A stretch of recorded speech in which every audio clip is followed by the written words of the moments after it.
Because unfortunately, the story of this state has been that your government, your leadership, and too many of your congressmen have allowed the government to rip you off and give your money to fraudsters. Just yesterday, we announced a Department of Justice lawsuit against the state Medicaid director of this state.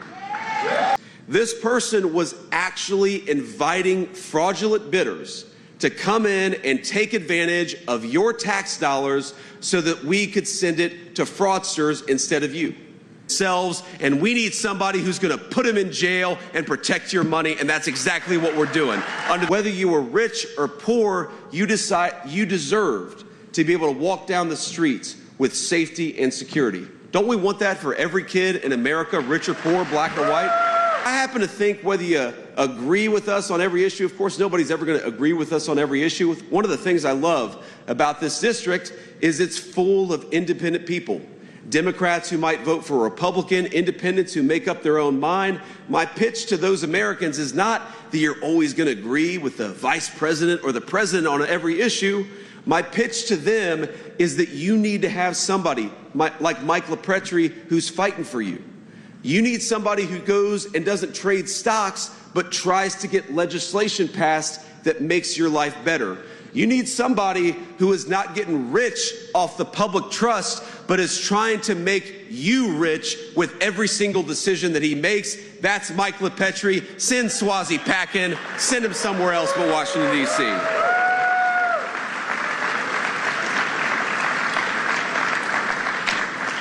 And there's apparently one more thing that Swazi really likes. He likes fraud. Because unfortunately, the story of this state has been that your government, your leadership, and too many of your congressmen have allowed the government to rip you off and give your money to fraudsters. Just yesterday, we announced something. You know, I'm the leader of the Fraud Task Force.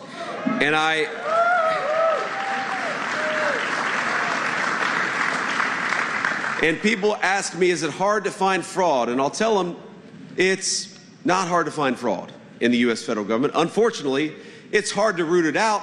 It's hard to fight against it, but it is not hard to find fraud. Just yesterday, we announced a Department of Justice lawsuit against the state Medicaid director of this state.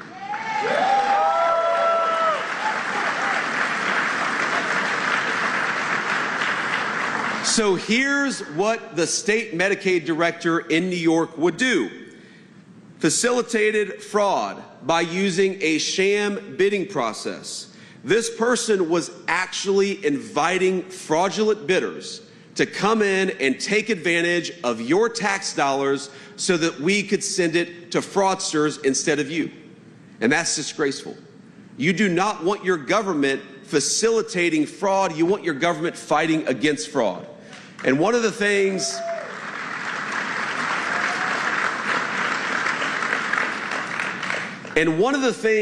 that I love about Mike LaPretrie is that he cares about this fraud issue just as much as I do. He happens to believe in an old-fashioned good government concept that when you pay your taxes, it ought to go to the services and the national security needs that it's meant to go towards. It shouldn't go to fraudsters. It shouldn't go to fraudsters who take advantage of your tax dollars. It shouldn't go to fraudsters who will literally steal money out of the Medicaid fund in order to enrich themselves. It shouldn't go to people who would steal food out of the mouths of poor children. It should go to the people who need it. One of the things I love about our country, ladies and gentlemen, is that we are generous people. When we see a kid who can't afford food, sometimes my family growing up would benefit from these programs. When we see a kid who can't afford food, we say, you know what? We're going to help you. When we see a person who has a treatable illness but can't afford medical care, you say, you know what? We're going to help you. Whether it's the Medicaid program or a local charity. You know what these fraudsters are doing? They are taking advantage of American generosity to enrich themselves, and we need somebody who's going to put them in jail and protect your money, and that's exactly what we're doing under the administration.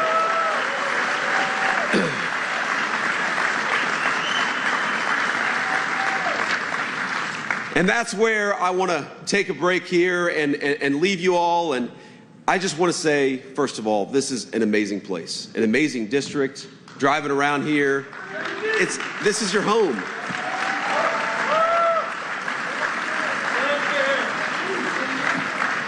And you love it because it's your home. You love it because of its beauty. I mean, this is just, I've always loved Long Island. I've always loved the culture. I've always loved the accents. Your accents are a little bit different than mine back in Ohio. That's right.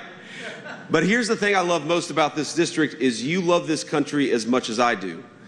And what makes America a great country, it's not politicians, it's not public policy, it's you all. It's America's people.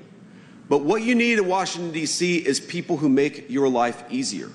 Nobody in Washington is going to fix all your problems. Nobody in Washington is going to solve everything that's wrong in the United States of America. We're going to do that together as an American community working together. But you know what's not going to help you?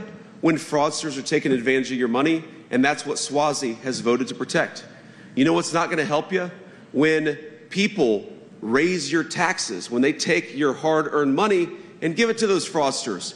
And that's what Swazi has voted for every step of the way. You know, I grew up in a family where I couldn't afford personal security. We barely had enough money to put food on the table some months. But you know what we did have? We had public safety. We had safe neighborhoods. Because everybody, Democrat and Republican, agreed that whether you were rich or poor, you deserved to be able to walk down the streets with safety and security. Don't we want that for every kid in America, rich or poor, black or white?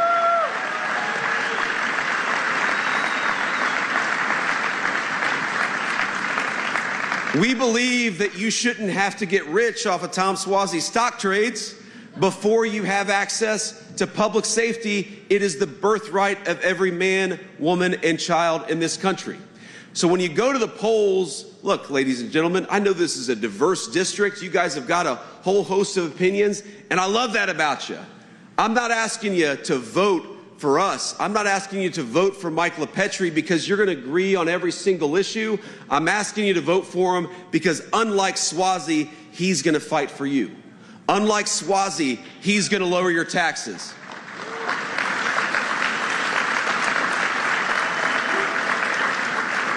Unlike Swazi, he's going to help our police throw those bad guys in prison so you can walk down the street in safety. And unlike Swazi, he is going to fight for every man, woman, and child of this district. Ladies and gentlemen, this is a great country. All we need to do to protect it is to stop sending crazy people to Washington, D.C. So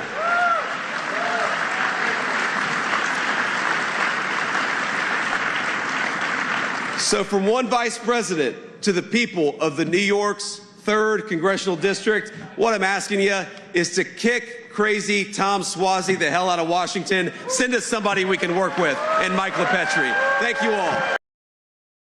J.D. Vance didn't hold back as he accused Democratic leadership of allowing fraud to flourish, while hardworking Americans continue footing the bill. Speaking to supporters, Vance highlighted a recent Justice Department lawsuit involving New York's Medicaid system. He argued that instead of protecting taxpayer dollars, officials allowed bad actors to exploit the system for personal gain. According to Vance, every dollar stolen through fraud is a dollar taken away from seniors, struggling families, veterans, and children who genuinely need assistance. His message was clear: government should protect taxpayers, not fraudsters. Vance argued that the real issue isn't just the criminals committing fraud, it's the politicians who fail to stop it.